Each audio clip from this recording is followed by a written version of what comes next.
हमें अक्सर लगता है ना कि हमारी दुनिया पूरी तरह से इंटरनेट, फाइबर ऑप्टिक केबल और बड़े बड़े डेटा सेंटर्स पर चल रही है। हाँ बिल्कुल, आजकल तो सब यही मानते हैं। लेकिन इस डीप डाइव में जो चीज़ हम समझने वाले हैं वो बिल्कुल अलग है। असलियत ये है कि आज भी हमारी पूरी अर्थव्यवस्था मुख्य रूप से कंक्रीट, भारी लोहे और समंदर के खारे पानी पर टिकी हुई है। 100%। मतलब अगर हम डिजिटल दुनिया से बाहर आएं तो भौतिक दुनिया का सच यही है। हाँ, तो बस जरा इस तस्वीर की कल्पना करें। 20 मंजिला इमारतों जितने विशाल लोहे के जहाज समुंदर की लहरों को चीरते हुए आगे बढ़ रहे हैं। ये कोई आम दृश्य नहीं है। इन जहाज़ों के डेक पर जो कुछ भी लदा है वही हमारी पूरी दिनचर्या को संभव बनाता है। बिल्कुल, हमारी गाड़ियों का पेट्रोल हो, कारखानों का कच्चा माल हो या हमारे स्मार्टफोन के छोटे छोटे पुर्जे ही क्यों ना हो, सब कुछ इन्हीं महाकाय जहाज़ों पर लदकर आता है। सही कहा। और इस स्रोत सामग्री का अध्ययन करते हुए एक आंकड़ा जिसने मुझे सच में चौंका दिया वो ये था कि भारत के कुल व्यापार का 95% हिस्सा, अगर हम वॉल्यूम या मात्रा के आधार पर देखें, तो वो समंदर के रास्ते ही तय होता है। 95%? ये बहुत बड़ा नंबर है। हवाई जहाज तो केवल हल्के और महंगे इलेक्ट्रॉनिक या मेडिकल उपकरण ही ला सकते हैं ना। हाँ बिल्कुल। लेकिन जब लाखों टन कोयला या तेल ले जाना हो तो समंदर ही एकमात्र प्रैक्टिकल रास्ता बचता है। और यहीं पर मेरे लिए वो आहा मोमेंट था। मतलब 7,500 किलोमीटर लंबी हमारी इतनी विशाल तटरेखा है और इस पूरे 95% भार को संभालने के लिए मुख्य रूप से केवल 13 मेगा चेक पोस्ट हैं, जिन्हें हम मेजर पोर्ट्स या प्रमुख बंदरगाह कहते हैं। हाँ, सिर्फ 13 प्रमुख बंदरगाह। अगर हम अपने दिमाग में इस पूरी तटरेखा का एक 3D मैप बनाएं, एक विशाल नेशनल हाईवे की तरह, तो ये 13 बंदरगाह उस हाईवे के चमकते हुए टोल प्लाजा की तरह नजर आते हैं। बहुत ही सटीक तुलना है ये, है ना? इन्हीं टोल प्लाजाओं से हमारी पूरी अर्थव्यवस्था सांस लेती है। तो चलिए इसे थोड़ा विस्तार से समझते हैं। बिल्कुल। और इस हाईवे की सबसे दिलचस्प बात केवल इसका भूगोल नहीं है, इसका एडमिनिस्ट्रेटिव स्ट्रक्चर भी बहुत अलग है। मतलब इन 13 में से 12 बंदरगाह तो पारंपरिक पोर्ट ट्रस्ट मॉडल पे काम करते हैं, जो कि सरकारी ढांचा होता है, राइट? बिल्कुल सरकारी ढांचा। लेकिन एक बंदरगाह ऐसा भी है जिसे पूरी तरह से एक कॉरपोरेट कंपनी की तरह चलाया जाता है। ये विविधता दिखाती है कि अलग अलग चुनौतियों से निपटने के लिए हमने अलग अलग रणनीतियां अपनाई हैं। तो इन्हीं रणनीतियों को समझने के लिए मुझे लगता है हमें पश्चिमी तट से शुरुआत करनी चाहिए, गुजरात के कांडला बंदरगाह से, जिसे अब दीनदयाल पोर्ट भी कहा जाता है। कांडला एक बहुत ही बेहतरीन उदाहरण है। दस्तावेजों में इसे एक फ्री ट्रेड जोन के साथ साथ एक नेचुरल टाइडल बंदरगाह कहा गया है। अब सच बताओ तो शुरुआत में मुझे लगा कि शायद यहाँ लहरों से बिजली बनाकर बंदरगाह को चलाया जाता होगा। अरे नहीं, इसका विज्ञान कहीं ज्यादा सीधा और प्रभावशाली है। ये असल में भूगोल और गुरुत्वाकर्षण का एक जादुई उपयोग है। अच्छा, वो कैसे? देखिए, जब लाखों टन भारी एक विशाल कार्गो जहाज तट की ओर आता है तो उसे बहुत गहरे पानी की जरूरत होती है। इसे शिपिंग की भाषा में ड्राफ्ट कहते हैं। ड्राफ्ट यानी जहाज का वो हिस्सा जो पानी के नीचे डूबा रहता है। बिल्कुल सही। अब उथले पानी में इतने बड़े जहाज का निचला हिस्सा समंदर के फर्श से टकरा सकता है। इसलिए आमतौर पर बंदरगाहों को ड्रेजिंग करनी पड़ती है और जहाज़ों को खींचने के लिए ताकतवर टग बोट्स लगानी पड़ती हैं, जिसमें जाहिर है बहुत सारा ईंधन और पैसा खर्च होता होगा। बेतहाशा खर्च होता है। लेकिन कांडला कच्छ की खाड़ी में है और यहाँ ये काम प्रकृति बिल्कुल मुफ्त में करती है। मतलब आप यहाँ हाई टाइड या उच्च ज्वार की बात कर रहे हैं? हाँ, यहाँ चंद्रमा के गुरुत्वाकर्षण का इस्तेमाल होता है। जब हाई टाइड आता है तो समंदर का पानी कई मीटर ऊपर उठ जाता है। वो पानी एक विशाल कन्वेयर बेल्ट की तरह काम करता है। ओ कमाल है। तो पानी के उठने से वो जो ड्राफ्ट की समस्या थी वो हल हो जाती है? बिल्कुल। और लहरों की काइनेटिक एनर्जी उन विशालकाय जहाज़ों को खुद ब खुद तट की ओर धकेल देती है। इंजीनियरों ने बस प्रकृति की इस घड़ी को और ज्वार भाटे के गणित को समझना सीख लिया है। ये तो सच में ऐसा है जैसे प्रकृति खुद एक प्राकृतिक पार्किंग असिस्टेंट का काम कर रही हो। सही कहा, प्राकृतिक पार्किंग असिस्टेंट। बिना टग बोट्स की जद्दोजहद के 20 मंजिला जहाज का सिर्फ लहरों के सहारे गोदी में आके लग जाना, ये एक अद्भुत विजुअल है। और करोड़ों रुपए के ईंधन की बचत होती है, सो अलग। लेकिन कांडला में तो प्रकृति मुफ्त ऊर्जा दे रही है। पर इंसान की महत्वाकांक्षाओं के लिए प्रकृति हमेशा भरोसेमंद नहीं होती, खासकर जब बड़े पैमाने पे एक्सपोर्ट करना हो। हाँ, तब हम ज्वार भाटे का इंतजार नहीं कर सकते। बिल्कुल। और यहीं पे इतिहास की सीमाएं सामने आती हैं। जैसे ऐतिहासिक मुंबई बंदरगाह का केस ले लीजिए। मुंबई बंदरगाह का इतिहास बहुत पुराना है, 19वीं सदी का। आज भी वहाँ प्रिंस विक्टोरिया और इंदिरा डॉक जैसे पुराने नाम मौजूद हैं। वो उस दौर में बने थे जब माल बोरियों या लकड़ी के बक्सों में आता था, राइट? बिल्कुल। तब मजदूरों की फौज और छोटी क्रेनें कई कई दिनों तक माल को चढ़ाने उतारने का काम करती थीं। ये प्रक्रिया बिल्कुल उस टेट्रिस गेम खेलने जैसी थी। टेट्रिस गेम, हाँ, जहां हर अलग आकार के बक्से को किसी तरह फिट करना होता है। बिल्कुल वही। बहुत ही धीमी और अव्यवस्थित प्रक्रिया थी वो। और इसी अव्यवस्था ने ही 1950 और 60 के दशक में कंटेनराइजेशन की क्रांति को जन्म दिया। मेरे लिए समझना बहुत दिलचस्प था कि कैसे सिर्फ एक लोहे के डिब्बे के स्टैंडर्ड साइज ने पूरी दुनिया का भूगोल बदल दिया। जिसे TEU यानी 20 फुट इक्विवेलेंट यूनिट कहा गया। हाँ, TEU। जब बक्सों का आकार एक जैसा हो गया तो जहाज़ों का डिज़ाइन भी बदल गया। और उन्हें उठाने के लिए लगने वाली क्रेनें बहुत ही गणितीय सटीकता के साथ डिजाइन की जाने लगी। इसी गणितीय सटीकता ने मुंबई बंदरगाह की भौगोलिक सीमाओं को उजागर कर दिया।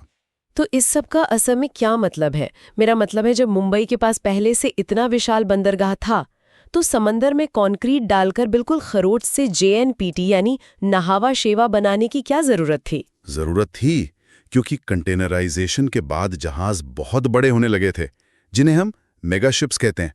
इन मेगाशिप्स को गहरे पानी की आवश्यकता थी, जो मुंबई के पुराने डॉक्स में नहीं था। अच्छा। और सिर्फ पानी ही नहीं, उन हजारों कंटेनरों को रखने के लिए कई हजार एकड़ के विशाल यार्ड्स और 100 फीट ऊंची अत्याधुनिक रेल माउंटेड क्रेनें चाहिए थी। और मुंबई शहर तो पहले से ही जमीन की कमी से जूझ रहा था। वहां इतना भारी ट्रैफिक रहता था कि हजारों ट्रकों के लिए जगह बनाना तो असंभव ही था। बिल्कुल असंभव था। इस स्थिति को देखकर मुझे एक तुलना याद आती है।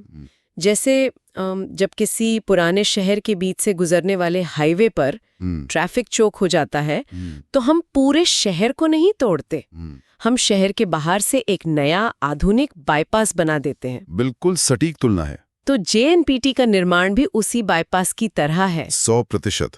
पुराने ढांचे को छेड़े बिना एक पूरी तरह से मशीनीकृत नया हब बनाया गया। आज JNPT भारत का सबसे बड़ा कंटेनर बंदरगाह है।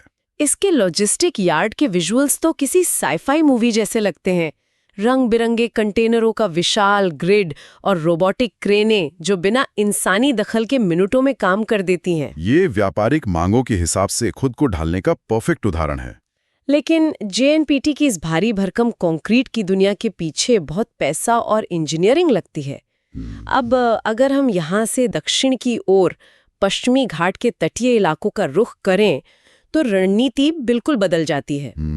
आप गोवा और कर्नाटका के बंदरगाहों की बात कर रही हैं। हाँ। जैसे गोवा का मुर्मुगांव, कर्नाटक का न्यू मैंगलोर और केरल का कोचीन बंदरगाह।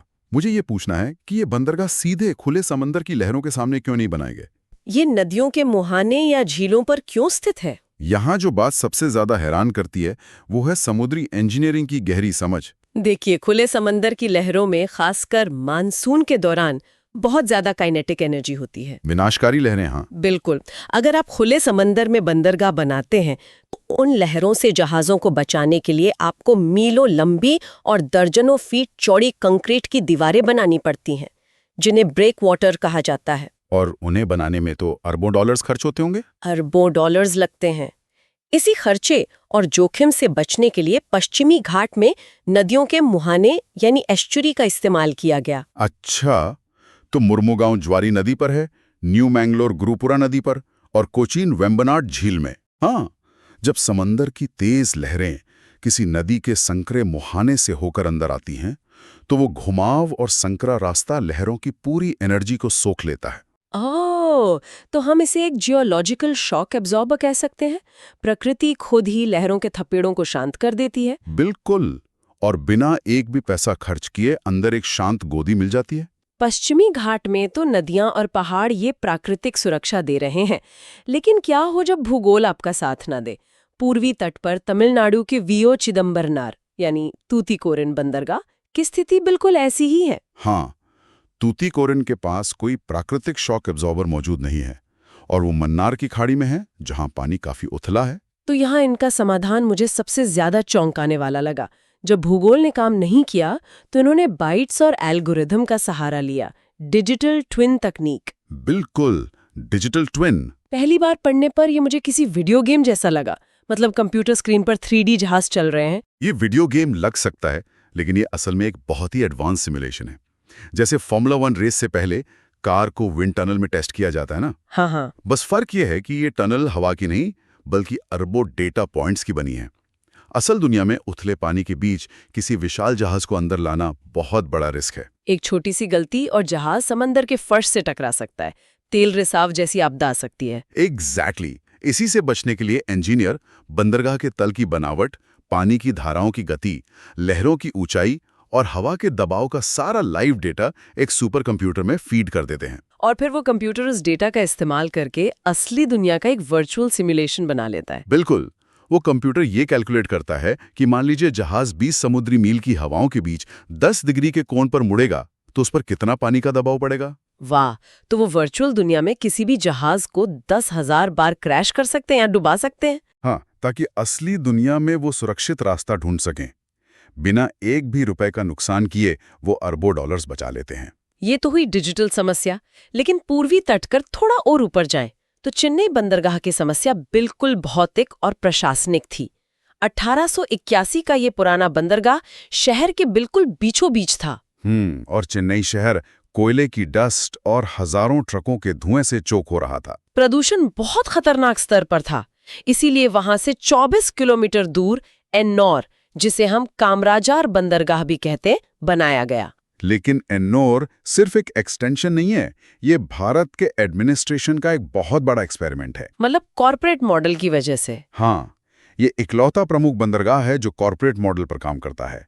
इसमें सरकार की 67% हिस्सेदारी है, लेकिन ये पारंपरिक पोर्ट ट्रस्ट मॉडल से आजाद है। तो इससे असल में क्या फर्क पड़ता है? बहुत बड़ा फर्क पड़ता है। पोर्ट ट्रस्ट में किसी नई क्रेन को खरीदने या टैरिफ तय करने के लिए फाइलों को कई मंत्रालयों के चक्कर काटने पड़ते हैं। बहुत लाल पीताशाही है। और ग्लोबल सप्लाई चेन तो बहुत तेजी से बदलते हैं। बिल्कुल। एन्नौर का कॉर्पोरेट ढांचा इसे एक बोर्ड ऑफ डायरेक्टर्स देता है। निजी कंपनियों के साथ पार्टनरशिप करना हो या रेट तय करना हो, ये काम हफ्तों में हो जाता है। फैसले लेने की आज़ादी बहुत ज़रूरी है, लेकिन अप्रशासनिक फैसलों से आप प्रकृति के गुस्से को तो नहीं टाल सकते ना, और बंगाल की खाड़ी के चक्रवातों का खतरा तो हमेशा रहता है। हाँ, पूर्वी तट की ये एक बहुत बड़ी सच्चाई है। और यहीं पर जब हम आंध्र प्रदेश के विशाखापट्टनम यानी विजाग बंदरगाह की बात करते हैं, यहाँ कहानी सच में बहुत दिलचस्प हो जाती है। ये सबसे गहरा और लैंडलॉक्ड बंदरगाह है। और विजाग को जो चीज अजय बनाती है वो इंसान की बनाई दीवार नहीं है। नहीं, वो डॉल्फिन नोज नाम का एक भूवैज्ञानिक चमत्कार है। बिल्कुल, ये हाइड्रोडायनामिक्स का एक मास्टर क्लास है। विजाग में समंदर के अंदर एक बहुत विशाल और कठोर चट्टानी पहाड़ी उभरी हुई है, जिसका आकार बिल्कुल एक डॉल्फिन की नाक जैसा है। जब बंगाल की खाड़ी से चक्रवात आते हैं और ऊंची लहरें तट की ओर बढ़ती हैं, तो वो सीधे इस डॉल्फिन नो से टकराती हैं। एक तरह की प्राकृतिक ढाल की तरह। वो चट्टान उन लहरों की पूरी गतिज ऊर्जा को चकनाचूर कर देती है। सही कहा। तूफान की ताकत उस पहाड़ी से टकराकर बिखर जाती है और पहाड़ी के ठीक पीछे वाले गहरे नीले पानी में बड़े बड़े जहाज बिल्कुल सुरक्षित खड़े रहते हैं। ये ऐसा है जैसे प्रकृति ने विजाग के ऊपर एक विशाल छाता तान रखा हो। बिल्कुल, एक प्राकृतिक छाता। विजाग को तो प्रकृति बचाती है, लेकिन आगे एक ऐसा बंदरगाह है जहां इंसान को प्रकृति के खिलाफ रोज एक नई जंग लड़नी पड़ती है। उड़ीसा के पारादीप से होते हुए जब हम उत्तर की ओर जाते हैं तो आता है ऐतिहासिक कोलकाता बंदरगाह। हाँ, श्यामा प्रसाद मुखर्जी पोर्ट, भारत का सबसे अनोखा और पुराना वर्किंग पोर्ट। अनोखा इसलिए क्योंकि ये समंदर के किनारे है ही नहीं, ये समंदर से 232 किलोमीटर अंदर हुगली नदी पे स्थित है। और यहीं पर सबसे बड़ी समस्या शुरू होती है। हुगली नदी हर दिन अपने साथ हजारों टन मिट्टी और गाद बहा कर लाती है, जो नदी के तल में जमा हो जाती है। बिल्कुल। और विशाल जहाजों को 232 किलोमीटर अंदर लाने के लिए नदी को गहरा रखना बहुत जरूरी है। इसके लिए तो 24 घंटे विशालकाय ड्रेजिंग मशीनें चलानी पड़ती होंगी। हाँ, ये dredger under water vacuum cleaner की तरह होते हैं, जो लगातार मिट्टी निकालते रहते हैं। ये प्रक्रिया तकनीकी रूप से मुश्किल और आर्थिक रूप से बेतहाशा खर्चीली है। तो फिर इसे बंद क्यों नहीं कर देते? मेरा मतलब है, करोड़ों रुपए सिर्फ ड्रेजिंग में जल रहे हैं। एक आम कॉर्पोरेट बोर्ड तो इसे संकन कॉस्ट मानकर तुरंत बंद कर देता। देखिए, अगर हम सिर्फ बैलेंस शीट देखेंगे तो शायद ये सही लगे, लेकिन भूगोल हमेशा मुनाफे वाले सस्ते विकल्प नहीं देता। अगर आप कोलकाता बंदरगाह बंद कर देंगे तो पूरे पूर्वी भारत, 7 उत्तर पूर्वी राज्यों और नेपाल भूटान जैसे देशों की पूरी सप्लाई चेन कट जाएगी। ये उनकी जीवन रेखा है। ओहो, तो ये एक बहुत बड़े भूभाग की मजबूरी है। क्षेत्रीय अर्थव्यवस्था के दबाव के कारण एक खर्चीली प्रक्रिया को भी जारी रखना पड़ता है। बिल्कुल, इंसान को प्रकृति के प्रवाह के खिलाफ जाकर ये कीमत चुकानी पड़ती है। इंसान की ये जिद सच में कमाल की है। अब हम इस चर्चा के अंतिम पड़ाव पर आते हैं, मुख्य भूमि से दूर अंडमान के पोर्ट ब्लेयर पर। 2010 में इसे देश के 13वें प्रमुख बंदरगाह का दर्जा मिला था। हाँ, मिला था। लेकिन जब मैंने इसके आंकड़े देखे तो कांडला या मुंबई के मुकाबले यहाँ का व्यापारिक वॉल्यूम बहुत ही कम है। फिर इसे मेजर पोर्ट का इतना बड़ा दर्जा क्यों दिया गया? अगर हम इसे व्यापक संदर्भ में देखें तो एक बात साफ हो जाती है। भू राजनीति यानी जियोपॉलिटिक्स में किसी बंदरगाह की अहमियत केवल उसके कार्गो के वजन से नहीं नापी जाती। तो क्या उसकी लोकेशन ज्यादा अहम है? बिल्कुल। पोर्ट ब्लेयर मलक्का जलडमरू मध्य यानी स्ट्रेट ऑफ मलक्का के बहुत करीब स्थित है। स्ट्रेट ऑफ मलक्का, ये तो दुनिया के सबसे महत्वपूर्ण और सकरे समुद्री रास्तों में से एक है ना? सिर्फ महत्वपूर्ण नहीं, ये दुनिया के सबसे बड़े ग्लोबल चोक पॉइंट्स में से एक है। चीन और जापान जैसे देशों के व्यापार और ऊर्जा आपूर्ति का बहुत बड़ा हिस्सा यहीं से गुजरता है। अच्छा, इस रणनीतिक मार्ग के मुहाने पर पोर्ट ब्लेयर का होना भारत को पूरे इलाके पर नजर रखने की ताकत देता है। ये कोई साधारण लॉजिस्टिक हब नहीं है। ये तो वैश्विक व्यापार मार्ग पर भारत का एक रणनीतिक वॉच टावर हो गया। एग्जैक्टली। वहां एक सुसज्जित प्रमुख बंदरगाह होना हमारी सामरिक सुरक्षा और नौसैनिक शक्ति का अहम हिस्सा है। वाह, तो अगर हम इस पूरी चर्चा के तारों को एक साथ जोड़ें तो एक शानदार तस्वीर उभर कर आती है। ये 13 प्रमुख बंदरगाह, जिन्हें हम टोल प्लाजा कह रहे थे, ये केवल क्रेन और माल उतारने की जगह नहीं है। बिल्कुल नहीं। ये प्राकृतिक शक्तियों के इस्तेमाल, इंजीनियरिंग के चमत्कार, डिजिटल सिमुलेशन और जियोपॉलिटिक्स का एक अद्भुत कॉकटेल है। हाँ, कहीं लहरें खुद जहाज को धकेल रही हैं तो कहीं ड्रेजर चलाकर नदी से जंग लड़ी जा रही है। ये सभी बंदरगाह लगातार इवॉल्व कर रहे हैं। और यही निरंतर बदलाव हमें एक बहुत ही गंभीर विचार के साथ छोड़ जाता है। हमने देखा कि कैसे मुंबई बंदरगाह को नए जहाज़ों के लिए JNPT जैसे बाईपास की जरूरत पड़ी। लेकिन भविष्य में जब जलवायु परिवर्तन के कारण समंदर का जलस्तर बदलेगा, तूफान और भयंकर होंगे, तब क्या प्रकृति के ये पार्किंग असिस्टेंट और डॉल्फिन नोज जैसे रक्षक हमारे इन विशाल आर्थिक टोल प्लाजाओं को बचा पाएंगे? ये एक बहुत ही बड़ा सवाल है। या फिर हमें समंदर के साथ कोई नया और शायद बहुत महंगा समझौता करना पड़ेगा? खैर, ये एक ऐसा विषय है जिस पर बहुत सोचा जा सकता है। लेकिन आज की इस गहन चर्चा को हम यहीं विराम देते हैं। अगली बार ज्ञान की किसी नई गहराई में फिर से उतरेंगे।